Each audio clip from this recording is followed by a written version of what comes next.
thank you, Leigh Hobbs, for coming to Nichols Point. It's a pleasure, Vienna. It's lovely to meet you. Where do you get your inspiration from? Well, Mr. Chicken, I thought of him. I went to the local supermarket and saw all chickens in the freezer, and I thought, I love the shape of a chicken. So I went home, and that's how Mr. Chicken came about. Old Tom came about when a friend of mine had a rotten, smelly old tomcat. So it can be just going down the street shopping, or, I might dream of a character. How do you tap into a child's psyche? This is just how I think. I can remember being a little boy, but, I'm a lot older now. So I remember being a little boy, but now even those memories have been influenced by me being a lot older. So I can't really tap into kids. I just draw what I like and what I think is funny, and I never know whether kids are going to like what I've done. I never know, because I never read my stories to them.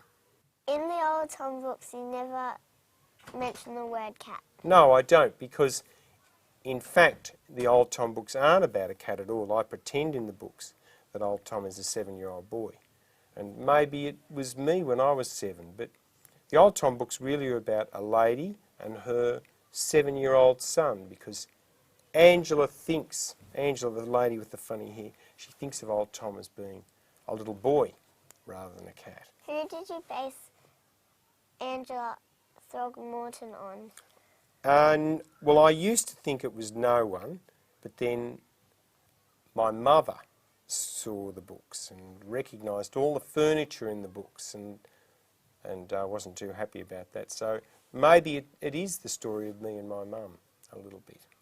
How did Mr. Chicken become a 4-metre tall chicken? With teeth? With teeth. I can't really remember. What happens, Vienna, is that I get a little idea and I just draw, and I'm almost like I'm dreaming. I'm not really aware of what I'm thinking of. I just draw. And Mr. Chicken turned out like that. I can't remember even how I came to add the hat. Do you like Mr. Chicken? Mm-hmm. Oh, good. Yeah, I think he's a bit of a sweetie. Are some of the characters in your book based on interesting people you've met? I think so, but you'd never recognise them. Horrible Harriet's based on some girls that I used to teach a long time ago when I used to teach art at a high school. But not just one girl, little bits and pieces of her, bits and pieces of some of the kids that I've taught. So I think the big thing that I'm influenced by is I was a school teacher for a long time. Have you been to all the places Mr. Chicken has visited? Yes, oh heavens, in the London book, definitely. Because the big secret, Vienna, well, it won't be a secret now, the big secret is, in the Mr. Chicken Lands on London book, I'm Mr. Chicken. It's the story of Leigh Hobbs in London, because I love London. So it's a love story. But I've been to all those places, although I haven't been in the London Eye.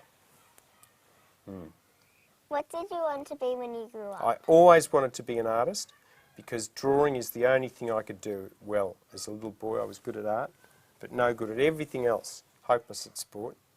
So I feel very lucky, because now I'm an artist. What words of advice would you give to a child dreaming to become a writer or an artist? What you've got to do is lots and lots of practice. So you've got to do lots of drawing and lots of writing, and the most important thing is you've got to do it because you love it. You do it because you love it. As a little boy, I drew not to be famous or that. I drew just because I loved drawing.